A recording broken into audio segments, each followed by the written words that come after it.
Hi, I'm Anushka Tiwari, an MSc in Clinical Neuropsychology, and if you have somehow found your way into this little corner of the internet, I just want to say I'm really glad you're here.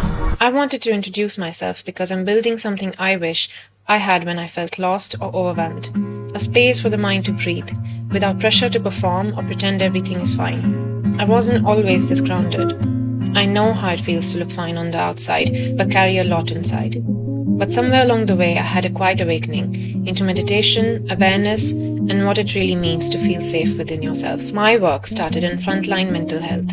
In crisis, chaos, people surviving the hardest things you can imagine. I learned pretty quickly that people don't heal through advice. They heal when they feel safe enough to be seen in their own mess. That is why I do this work. There's a moment in therapy when someone finally exhales after holding themselves together for years. That moment matters. So if you're here because you want depth, clarity, and a grounded space to make sense of what you're carrying, you are welcome.